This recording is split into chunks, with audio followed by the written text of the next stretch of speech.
여러분 안녕하십니까? 로봇플러스 세미나 모더레이터를 맡은 로봇신문 조규남 대표입니다. 2023년 들어서 처음 시작하는 로봇플러스 세미나입니다. 올해도 산업부와 한국로봇산업진흥원 지원으로 진행하고 있습니다. 로봇플러스 세미나는 산업, 테크, 경제 등 로봇산업을 둘러싸고 있는 주변 산업이나 기술 등의 흐름을 통해 로봇산업 육성 미래 추진과제 소스를 확보하고 로봇 시대를 맞이하는 기업들에게 작은 도움을 드리고자 마련하게 되었습니다. 오늘 진행할 2023 제1차 로봇플러스 세미나 테마는 산업이며 첫 시간은 반도체 산업 전망입니다. 최근 반도체 산업이 재고 문제로 일시적 어려움에 있기는 하지만 반도체 산업은 인공지능이나 자율주행 자동차, 로봇 산업 등 새로 열리고 있는 거대 시장에서 중요한 요소이기 때문에 올해 반도체 시장 전망을 첫 번째 주제로 잡아보았습니다. 이번 강연은 산업연구원 신산업연구실 김양팽 전문연구원님께서 해주시겠습니다. 김양팽 전문연구원님은 일본 니혼대학교 경영학 박사과정과 충남대 과학기술정책학 박사과정을 수료하셨습니다. 그리고 주 일본 한국대사관 경제과 전문조사역을 역임하셨습니다. 그럼 첫 강연을 듣도록 하겠습니다.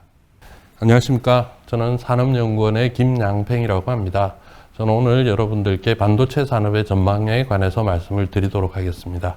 네, 지금 반도체에 대해서 우리가 상당히 관심들이 많이 있으시죠. 그리고 1월달, 2월달 우리나라 반도체 수출이 상당히 저조했습니다. 3월달 역시 마이너스 30%로 크게 손실이 나면서 우리나라 전체 무역 수지 적자에 하나의 큰 영향이 되고 있다라고도 말들을 하고 있습니다. 따라서 올해 전체적으로 반도체 시장이 어떨 것인지 염려들을 많이 하고 계실 텐데 사실 그 부분에 있어서는 현재 딱히 이런 개선이 될 여지들이 보이지 않는 그런 안타까운 상황에 놓여 있습니다. 따라서 단기적인 시점에서의 시각보다는 조금 더 장기적으로 우리나라 반도체 산업이 어떻게 돌아갈 것인지 그리고 세계 반도체 산업은 어떻게 될 것인지 그러한 전망을 오늘 말씀드리도록 하겠습니다. 먼저 우리나라 반도체 산업에 대해서 말씀을 잠시 드리고요. 그리고 이러한 반도체 산업의 글로벌 반도체 공급망에 대해서 설명을 드리겠습니다. 그 이후에 이러한 반도체 산업이 어떻게 이제 조금 변화가 될 것인지 그 부분을 앞서 말씀드린 것처럼 설명하도록 하겠습니다. 먼저 우리나라의 반도체 산업입니다. 앞서서 말씀을 드렸지만 현재 우리나라에서 반도체에 대한 관심이 많은 부분들은 그래프에서 보시는 것과 같이 우리나라 수출에서 차지하는 비중이 이렇게 크게 나타나고 있기 때문입니다. 실질적으로 2017년도 쯤부터 해서 반도체 수출이 17%까지 우리나라 수출에서 비중을 차지했고 그 이후로 20%에 육박하게 지금 높은 비중을 차지하고 있습니다. 제조업 전체에서 보더라도 반도체 제조업이 차지하는 비중이 상당히 크고 또한 반도체 산업으로 인한 낙수 효과도 있기 때문에 우리가 반도체 산업에 대한 관심이 커질 수밖에 없는 상황입니다. 우리나라가 반도체 강국이라는 말씀들 많이 들어보셨을 겁니다. 반도체 전체 시장에 보셨을 때 미국이 50% 이상 그리고 우리나라가 약 20%로 세계 시장 2위의 점유율을 차지하고 있습니다. 특히 메모리 반도체를 보시면은 한국 기업들이 60%의 시장 점유율을 가지고 있으므로 메모리 반도체 시장에서는 정말 우리나라의 위상이 대단히 높다고 할 수 있겠습니다. 다만 시스템 반도체 쪽에서는 역시 미국이 높은 시장 점유율을 차지하고 있습니다. 반도체는 여러분들이 잘 아시는 이제 검은 그러한 패키지가 되어 있는 물건, 그걸 반도체라고들 생각들을 하시는데 실제적으로 사전적 의미로는 반도체는 어떠한 특수한 조건에서 전기가 통하는 그리고 그 조건이 되지 않으면 전기가 통하지 않는 물질을 반도체라고 합니다. 말씀드린 패키지가 되어 있는 우리가 알고 있는 반도체는 사실상 집적회로라고 보시면 될 것 같고요. 그 이외에 다이오드라든지 트랜지스터와 같이 반도체가 만들어진 집적회로가 만들어진 그 앞세대의 그러한 소자들도 사실 반도체로 우리는 같이 동칭을 하고 있습니다. 그리고 집적회로 내에는 그 성능에 따라서 데이터를 저장하고 처리하는 메모리 반도체와 그리고 연산작용을 하는 시스템 반도체가 있습니다. 앞서서 보신 바와 같이 우리나라는 메모리 반도체에서 세계 시장 점유율이 상당히 높은 상황입니다. 그리고 시스템 반도체는 아직 우리가 조금 시장 점유율도 낮고 기술력도 부족하다고 보여지는 부분이고, 그것 때문에 현재 많은 개발과 그리고 노력들을 하고 있는 분야라고 보시면 될 것 같습니다. 이렇게 이제 반도체 종류는 여러 가지가 있고, 그 구성하는 제품별로 시장의 크기도 물론 다르게 형성되어 있습니다. 지금 보시는 그림과 같이 계속 우리가 이제 강조를 해왔던 메모리 반도체를 먼저 보시면은, 그 전체 반도체 시장에서 메모리 반도체 시장 크기는 30% 미만 정도로 지금 보여집니다. 때에 따라서는 25%에서 30% 전후로 왔다 갔다 하고 있는데, 크게 30% 전후로 보시면 될 것 같고요. 그리고 왼쪽에 있는 시스템 반도체는 지금 55% 그리고 약 60% 정도의 규모라고 보시면 될 것 같습니다. 이렇게 시스템 반도체의 시장 크기가 크고, 그리고 제품 단가가 높기 때문에 우리가 시스템 반도체에 대해서 더더욱 관심을 가지고 육성해야 된다는 말들을 하고 있는 부분이기도 합니다. 예, 지금 그림에서 보시면은 각 국가별로 세계 반도체 시장 점유율이 나타나 있습니다. 반도체를 처음으로 개발한 미국이 여전히 최상위에서 앞서 보신 것과 같이 시장 점유율 50% 전후를 유지하면서 세계시장 점유율 1위를 차지하고 있습니다. 그 다음이 최근에 보시면 우리나라가 2위인데, 보시는 바와 같이 2013년도에 일본을 앞지르기 시작하면서 그 이후로 지금까지 2위 자리를 지키고 있습니다. 그 다음으로는 이제 최근에 크게 성장하고 있는 중국과 그리고 대만 등이 세계시장 점유율을 상당히 차지하고 있는 부분들을 보실 수가 있습니다. 이러한 변화가 발생한 것이 왼쪽 그래프에서 보시는 일본의 세계시장 점유율이 상당히 줄어든 것도 하나의 영향일 수가 있는데, 일본의 반도체 산업은 1970년대 전자제품들이 세계시장에서 많이 팔릴 때, 그때 일본 전자기업들이 직접 반도체를 개발하면서 그 반도체 기술도 많이 높아지게 되었고, 세계시장 점유율도 상당히 높이 올라갔습니다. 그런데 미국과 일본의 반도체 협정 등에 의한 여러 가지 문제가 있었고, 그리고 일본 기업들이 앞서 말씀드린 것처럼 전자제품 업체들이 반도체를 만들었기 때문에 반도체 산업에 대한 이런 의사결정이라든지 그런 부분들이 조금 늦게 이루어진 면도 있습니다. 그러한 이유들로 인해서 일본의 반도체 제조업은 이렇게 쇠퇴하게 되었지만은, 현재 우리가 알고 있다시피 반도체 제조 장비나 소재 부분은 여전히 일본의 기술력이 상당히 높은 것으로 평가되고 있습니다. 이러한 흐름을 거쳐서 우리나라는 현재 세계시장 2위의 지위를 차지하고 있지만, 이러한 기술들 부분에 있어서는 여전히 미국과 일본의 소재 장비에 의존하고 있는 부분이 현실이기도 합니다.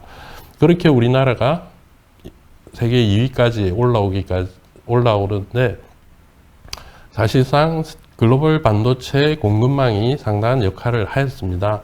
따라서 다음으로는 글로벌 반도체 공급망에 관해서 설명을 잠시 드리도록 하겠습니다. 먼저 글로벌 공급망을 살펴보기 전에 반도체 산업의 생태계를 말씀을 드리겠습니다. 주력 산업이나 어떤 제조업 같은 경우 그 산업은 항상 그 제품을 제조하는 분야를 중심으로 생태계가 구성된다고 보실 수 있을 것입니다. 그리고 그 제품을 생산하기 위해서 필요한 소재, 부품, 장비들을 조달을 해서 대기업들이 최종 제품을 생산하는 그런 흐름으로 가고 있습니다. 하지만 반도체의 경우에는 그것과는 다르게 생산 구조 자체가 조금은 특이한 양상을 띠고 있습니다.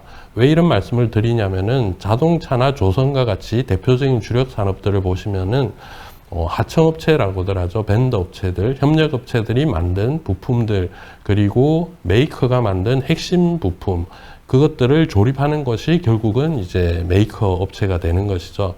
그러면서 제품이 최종적으로 생산되어 나오는데, 반도체 같은 경우는 그와는 달리 웨이퍼라고 하는 그 하나의 판 위에 여러 가지 이제 그림을 그리는 형태로 제품이 생산이 됩니다. 그림을 그린다면 이제 간단하게 말씀드린 건데, 그것이 우리가 예전에 많이 보셨던 필름 사진기를 생각을 하시면 됩니다. 우리가 카메라에서 사진을 찍었을 때 필름 속에 어떤 형상이 남게 되고 반도체 또한 그와 같은 비슷한 원리로 생산을 하고 있습니다. 따라서 웨이퍼 위에 여러 장의 사진을 찍고 그것을 이제 패턴화해서 만드는 것이 반도체인데, 그러다 보니까 웨이퍼 이외에는 다른 부품들이 사실상 들어가지가 않습니다. 물론 포장을 하고, 그리고 포장할 때는 거기에 이제 뭐 전선이라든지 배선을 위해서 여러 가지 조금의 부품은 들어가긴 하지만 그것들이 핵심 부품은 되지가 않습니다. 반도체는 처음부터 끝까지 그 웨이퍼 가공으로 끝나는 것이기 때문에 다른 부품의 조달이나 그런 협력 업체들은 반도체 산업에서는 존재하지 않는다고 보셔도 무난할 것 같습니다. 말씀드린 부분들은 이제 뭐 제조 장비라든지 그런 부분들에서는 또 다른 생태계가 구성이 되는 것이고, 반도체 제조업에서는 그 웨이퍼를 만들기 위해 필요한 제조 장비 그리고 소재 업체들이 자동차나 조선업체 부품사들과 같은 역할을 한다고 보시면 될 것입니다. 말이 조금 길어졌는데 그렇게 이제 반도체를 만드는 부분에 있어서는 역시 설계를 하는 부분이 있고, 그리고 제조는 앞서 말씀드린 웨이퍼를 가공하는 부분으로 나뉘어질 수가 있습니다. 그 설계만 전문으로 하는 업체를 우리가 팹리스라 그러고요. 그리고 그 제조만을 전문으로 하는 업체는 파운드리라고 합니다. 또한 이 파운드리들은 금방 설명드린 이 검사를 하고 포장을 하는 이 부분들을 직접 수행하지 않고 외부에 맡기는 경우가 좀 많이 있습니다. 그 부분들을 이제 후공정이라고 오사트 기업이라고도 표현을 합니다. 그리고 메모리 반도체 같은 경우에는 설계에서부터 제조, 후공정까지 모두 다 한 기업에서 처리를 하기 때문에 그러한 기업 형태는 IDM이라고 종합반도체 기업이라고 명칭을 하고 있습니다. 이렇게 반도체 산업이 중심에 있고 그 반도체 산업을 지원하는 산업으로 후방 산업이 있는데, 반도체 설계를 위해서 필요한 EDA 툴즈 그리고 뭐 팹리스와 파운드리의 연결 내지는 각 팹리스 간의 협력을 도와주는 그러한 시스템, 그런 부분들이 이제 디자인 하우스에 해당된다고 보시면 될 것 같습니다. 이렇게 반도체 산업의 생태계를 먼저 설명을 드린 이유가 뭐냐면, 앞서서 말씀드린 것과 같이 글로벌 그 반도체 산업의 공급망이 어떻게 형성되느냐를 알기 위해서는 이러한 구조도 먼저 이해를 할 필요가 있기 때문입니다. 자, 이렇게 반도체 산업은 자동차 산업과 그리고 조선 기존의 주력 산업과는 조금 다른 양상을 가지고 있습니다.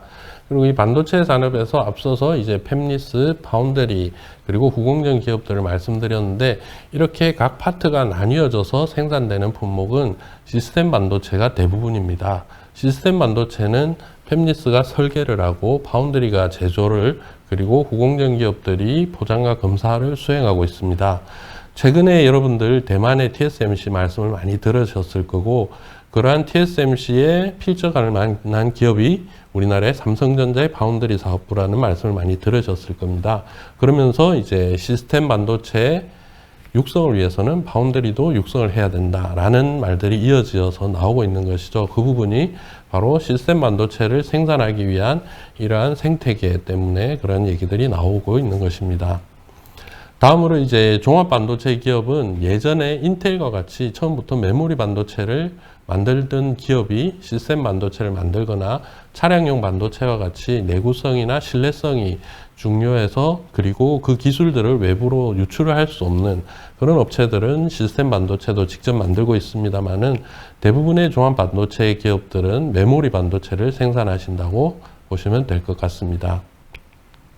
다음 그림에서 보시는 것 같이 이제 앞서서 이런 구조를 먼저 파악을 했었고요. 시대별로 어떻게 글로벌 반도체 공급망이 생성이 되었는지 지금부터 설명을 드리겠습니다. 반도체는 1957년도 미국의 TI사에서 처음으로 발명이 되었습니다. 당연히 처음 발명된 제품이기 때문에 그 제품을 만들기 위한 소재와 장비, 앞서서 말씀드린 것과 같이 그 후방 산업에 해당되는 부분들이 그 TI사 주변에서 당연히 만들어졌겠죠. 그리고 일부는 TI에서 직접 만들다가 외부로 넘겨주었을 것입니다. 따라서 당시부터 미국에서는 반도체 소재와 장비 산업이 같이 발달할 수밖에 없었던 구조라고 보시면 되겠습니다. 그러니까 반도체 산업을 전부 다 제품을 만드는 그러한 종합 반도체 기업과 소재 장비 기업들이 1950년대 미국에서 발달하기 시작하셨다고 보시면 되고, 그 다음으로 이제 1960년대입니다. 우리나라 반도체 산업이 본격적으로 시작되었다고 얘기를 하는 것은 보통 1980년대 중반으로 보고 있습니다. 왜냐하면 1980년대 중반부터 삼성전자가 메모리 반도체를 만들기 시작했고, 나머지 지금은 이제 이름이 바뀌었습니다만은 금성전자라든지 현대전자들도 반도체를 직접 만들기 시작했기 때문입니다. 하지만 반도체 산업 전체적으로 볼 때 이제 1960년대 이미 우리나라도 반도체 산업을 시작하고 있었다라고 말씀을 드릴 수 있는데, 다만 우리나라 기업이 아니었던 거죠. 미국의 앞서 말씀드린 TI사나 모토로라 그리고 IBM 등이 반도체를 생산하면서 그 후공정, 앞서 말씀드린 포장과 검사 부분을 우리나라나 대만 쪽에서 공장을 만들어서 사업을 수행을 하였습니다. 왜 이렇게 했냐면은 반도체 후공정 같은 경우에는 반도체 산업 전체 그 밸류체인 상에서 가장 부가가치가 낮고 그리고 손이 제일 많이 가는 분야이기 때문입니다. 당연히 1950년대 반도체를 만들 때는 웨이퍼를 직접 사람들이 수작업으로 이동을 하면서 만들기 시작했고요. 그리고 후공정 같은 경우에는 더더욱 잘려나온 그 제품을 일일이 포장을 하고 그리고 검사를 해야 되는데, 그 부분들은 앞서서 웨이퍼를 제조하는 것보다는 당연히 부가가치가 낮았기 때문에 미국 기업들이 기술력이 있고 그리고 인건비가 저렴한 한국과 대만 등에서 후공정을 시작하였기 때문입니다. 지금은 이제 마찬가지로 지금 현재도 후공정이 다른 공정에 비해서는 부가가치가 낮은 건 사실입니다.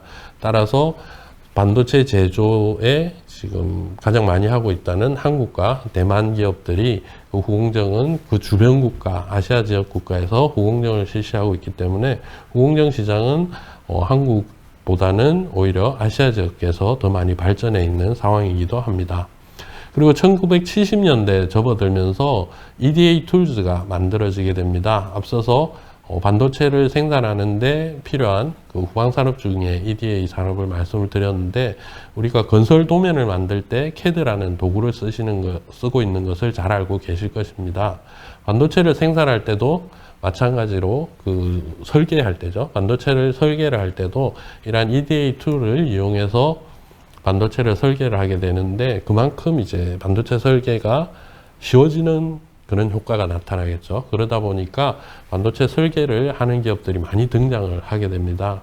그 반도체 설계를 하는 기업이 팹리스이고 70년대와 80년대 사이에 실리콘밸리에서 크게 성장을 하고, 지금 우리가 알고 있는 퀄컴이나 브로드컴, 엔비디아 등과 같이 대기업으로 많이 성장들을 하였습니다.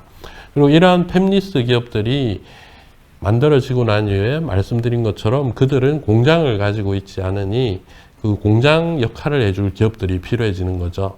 그 부분들을 해결시켜 준 것이 1980년대 중반 대만의 TSMC가 파운드리 1호 기업으로 탄생을 하게 됩니다.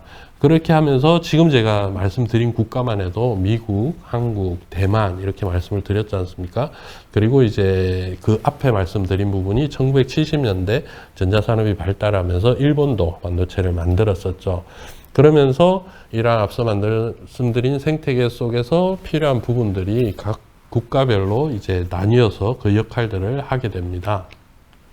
그렇게 나타난 결과가 최근에 이제 미국에서 조사한 그 밸류체인 내용을 보시면은 디자인 부분에 있어서 시스템 반도체의 디자인은 미국이 시장 점유율이 가장 높게 나타나고 있고, 메모리 반도체 분야의 디자인은 우리나라입니다. 그리고 다음으로 이 제조 분야에서 전공정과 후공정, 앞서 말씀드린 것 같이 웨이퍼를 가공하는 전공정 분야에서는 지금 메모리 반도체를 생산하고 있는 한국과 그리고 파운드리 분야에서 기술력을 가지고 있는 대만이 시장 점유율이 가장 높다고 보시면 될 것 같습니다.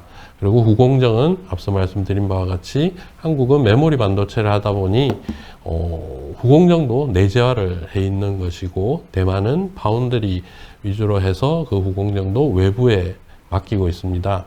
이렇게 이제 파운드리 분야에서 외부에 후공정을 맡기는 것은 메모리 반도체와 다르게 생산하는 제품이 다양하고 그리고 수량이 작기 때문에 실제적으로 그것을 내재화했을 때 얻는 이익보다는 외재화했을 때 얻는 이익이 높기 때문입니다. 앞서 말씀드린 것 같이 후공정이 부가가치가 낮지만 메모리 반도체 같은 경우는 품목 수량이 작기 때문에 그걸 내재하는 것이 또 이익이 되는 것이고요. 이렇게 철저하게 반도체는 그 제품을 생산하는 데 들어가는 비용 그리고 경제적 효과 이런 부분들을 고려를 해서 지역과 그리고 이러한 뭐 외주를 주니 아니면 내재를 하니 이런 부분들이 상당히 고려가 되어서 이렇게 반도체 글로벌 공급망이 형성이 되었다고 보시면 될 것 같습니다. 그렇게 이제 공급망이 형성이 되었는데 최근에 그 공급망이 조금씩 흔들린다는 얘기를 들어보셨을 것입니다. 이렇게 공급망에 대한 문제가 이슈가 되기 시작한 것은 사실 코로나19 팬데믹 이후에 미국과 독일 등 자동차 대기업들, 자동차 강국들이 이제 반도체로 인해서 자동차의 생산에 문제가 발생하기 시작하면서부터입니다. 실질적으로 앞서서 몇 번 말씀을 드렸지만 세계에서 반도체 시장 점유율이 제일 높은 나라가 미국인데 차량용 반도체 부족 현상이 발생했을 때 미국 자동차 업체들도 가동을 중단을 했었죠. 여기에서 무엇인가 반도체 공급망에 대한 문제가 있다라는 문제의식을 가지기 시작했고 최근에 미국이 많은 움직임을 보이고 있습니다. 어떤 문제점이었냐면은 반도체 시장 점유율은 미국이 가장 높지만 지금 보시는 바와 같이 웨이퍼를 투입해서 생산하는 부분에 있어서는 미국의 그러한 생산 활동이 상당히 지금 저조하다는 부분이죠. 처음에 1950년대 미국에서 반도체를 발명을 했다라고 말씀을 드렸을 때 당연히 이제 전부 생산은 미국에서 이루어졌고 후공정 정도만 외국이었는데 그것이 1980년대 이후로 넘어가면서 메모리 반도체는 한국에서 그리고 시스템 반도체는 대만에서 이렇게 생산량이 늘어나게 되었고 지금 그게 계속 유지가 되고 있었던 것입니다. 앞서 말씀드린 것처럼 반도체는 그 만드는 지역에서 경제성을 가지고 효율성을 가지고 만들어서 전 세계에 공급을 하고 있기 때문에 미국이나 일본과 같이 이러한 제품들을 사서 쓰는 국가, 기업들이 직접 그걸 만들려고 다시 시도를 크게 하지 않았던 그런 부분도 있었습니다. 그런데 이번에 공급망 문제가 발생한 이후에는 그 부분에 대한 관심이 다시 이제 환기가 되기 시작했고 그런 움직임이 나타나고 있습니다. 지금 이렇게 보시는 바와 같이 반도체를 생산하는 능력만 봤을 때는 대만과 한국이 가장 높은 비중을 차지하고 있습니다. 그리고 또 하나 반도체 소비 비중을 봤을 때는 미국과 중국이 그리고 유럽이 가장 많이 반도체를 소비하고 있는 것으로 나타나고 있습니다. 실제적으로 반도체 수요가 가장 많은 국가는 중국으로 알려져 있습니다. 왜냐하면 전 세계 PC, 스마트폰 그리고 TV 등등 전자제품을 중국에서 가장 많이 만들고 있기 때문입니다. 하지만 중국에서도 수입한 반도체를 전부 내수로 사용하는 것이 아니고 그렇게 만든 전자제품을 해외로 수출하고 있고 그러한 전자제품들을 사용하는 국가들이 보시는 바와 같이 미국, 중국, 유럽 순으로 나타나고 있기 때문입니다. 이렇게 반도체 공급망에 대한 관심이 높아지기 시작하면서 미국에서 먼저 반도체 공급망 점검을 했었죠. 점검을 하고 나서 보신 결과가 앞서 결과이고 그 이후에 미국에서 다시 반도체 제조업을 부활시켜야겠다라는 움직임이 나타났습니다. 그리고 작년 8월에 미국에서 반도체 과학법이 통과가 되었고 미국에서 반도체 공장을 짓기 위해서 여러 가지 노력을 하고 있습니다. 또한 미국 국내 기업들 뿐만 아니라 해외 기업에도 보조금을 지급하면서 반도체 공장을 지어달라고 요청을 했었고 우리나라의 삼성전자와 대만의 TSMC가 이미 공장을 건설하고 있는 상황입니다.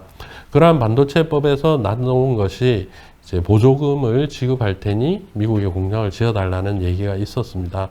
그리고 최근 얼마 전에도 이슈가 되었던 부분이죠.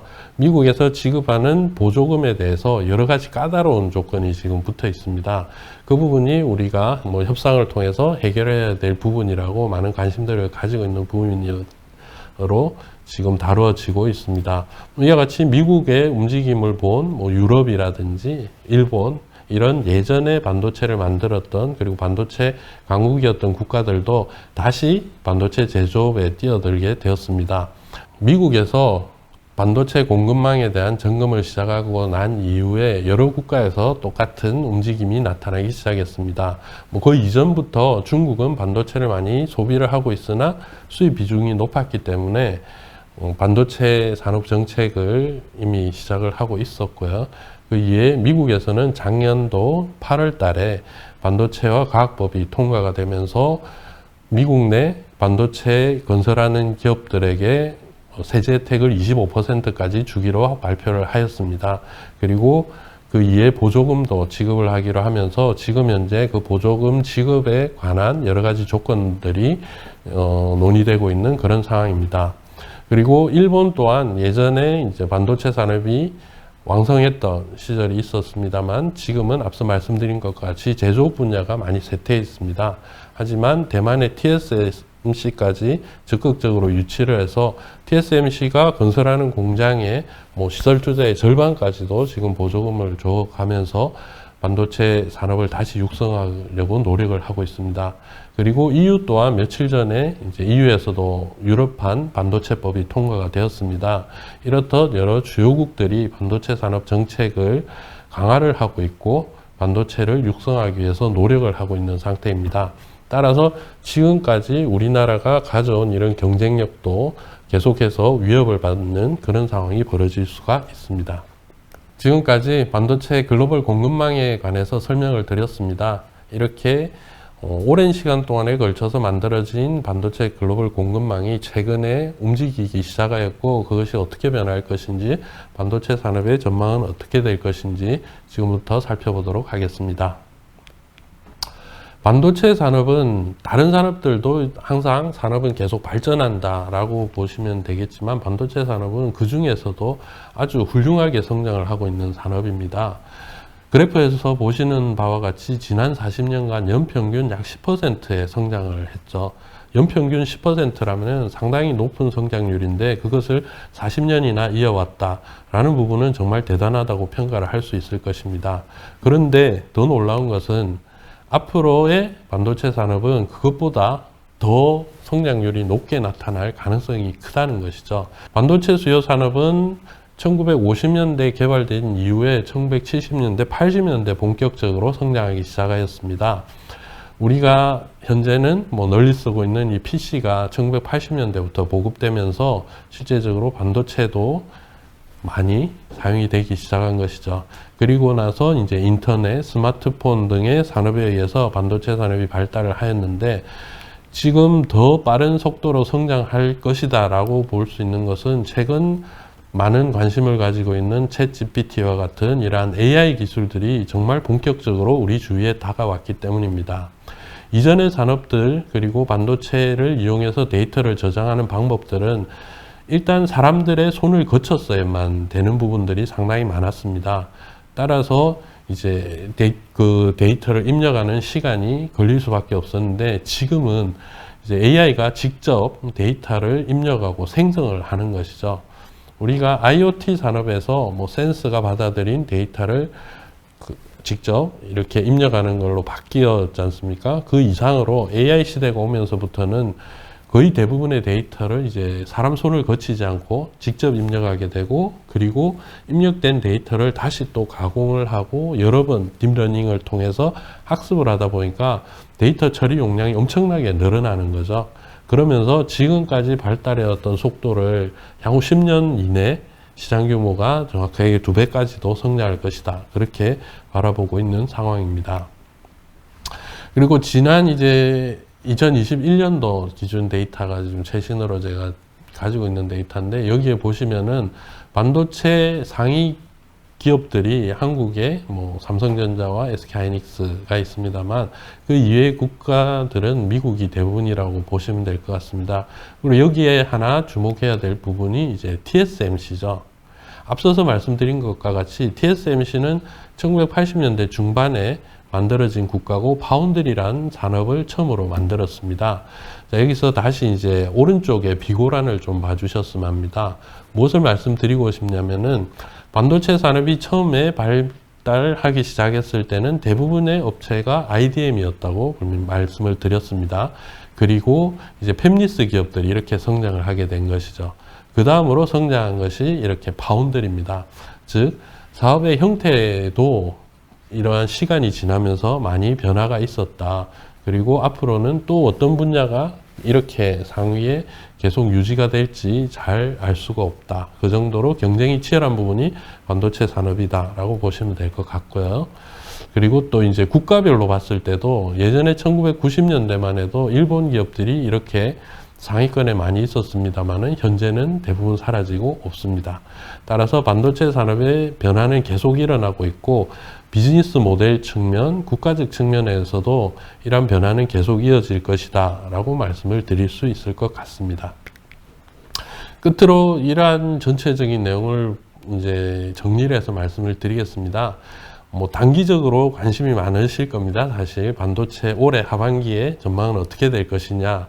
그 부분은 이제 시장 전망으로 앞서서 잠시 말씀을 드렸습니다만은 기술적인 면에서 봤을 때 앞서 말씀드린 챗GPT나 AI 그리고 자율주행 자동차 등의 연구 개발도 많이 되고 있고 실제적으로 우리 주변에 많이 다가와 있습니다. 그러한 부분들과 또한 이제 메모리 반도체, 우리 기업이 잘 만들고 있는 메모리 반도체 중에서는 특히 D램의 DDR4에서 DDR5로 올해가 전환되는 시점입니다. 그러다 보니 고부가 가치의 메모리 반도체가 시장에서 보급이 되기 시작하고 그러면 지금 저조한 수출도 어느 정도 만회가 되지 않을까라는 기대를 충분히 가질 수 있는 상황입니다. 반면에 반도체 같은 경우에는 반도체를 최종적으로 판매하는 제품이 아니기 때문에 아무래도 수요 산업과의 연계가 필요합니다. 수요 산업은 글로벌 소비 시장의 변화에 또 따라가게 되는데 현재 세계 시장의 그런 소비 심리가 둔화되어 있는 상태이기 때문에 그러한 부분들에 있어서 얼마나 변화가 있을지가 조금 염려가 되는 부분이 있습니다. 따라서 단기적으로 봤을 때는 올해 하반기의 반도체 시장은 지금보다 나빠지지는 않을 것 같습니다. 하지만 그렇다고 해서 획기적으로 개선이 되기에는 그러한 동력이 조금 부족하지 않는가 그렇게 보여지는 상황이고 장기적으로 봤을 때는 지금 그림에서 보시는 것과 같이 앞서 말씀드린 그러한 반도체 글로벌 밸류 체인 그리고 공급망이 오랜 시간 동안 형성되는 기조가 무엇이냐면 경제성과 효율성으로 보실 수 있을 것입니다. 반도체는 저렴하게 만들어서 빨리빨리 공급을 하고 그리고 그 반도체를 이용해서 다른 산업을 발전시키는 것이 대부분 국가들, 기업들의 전략이었습니다. 하지만 이러한 공급망에 문제가 생기고 난 이후에는 그러한 경제성이나 효율성보다는 실제적으로 자기 지역 내에서 만들어서 안정적으로 공급을 받아야 되겠다라는 부분들이 계속 강조가 되고 있고 이러한 현상 때문에 앞으로 반도체 가격은 오히려 조금 올라갈 가능성도 높습니다. 그리고 지리적으로는 앞서 말씀드린 것처럼 예전에 반도체 강국이었던 곳들이 지금은 쇠퇴를 했고 그리고 지금 약한 국가들이 또다시 올라올 가능성도 충분히 있다고 보여집니다. 이러한 변화 속에서 현재 우리나라는 우리가 가지고 있는 메모리 반도체의 그러한 경쟁력을 더 강화시키고 그리고 평택과 용인 지역에 지금 메가 클러스터를 조성을 하고 있는데 이 지역에서 정말로 튼튼한 공급망을 형성을 하고 그리고 외국 기업들이 그리고 국가가 여전히 한국에서는 메모리 반도체를 안정적으로 생산을 하고 있고 그들에게 안정적으로 공급을 할 수 있다라는 신뢰를 주는 부분이 중요하다고 생각합니다. 그러한 부분에서 우리가 우리나라의 반도체 그러한 위상을 지켜나가고 경쟁력을 강화를 한다면 이 어려운 상황도 충분히 타개를 할 수 있고 여전히 반도체 강국으로서 그리고 앞으로도 반도체 강국으로서 나아갈 수 있다고 생각합니다. 이상입니다. 감사합니다.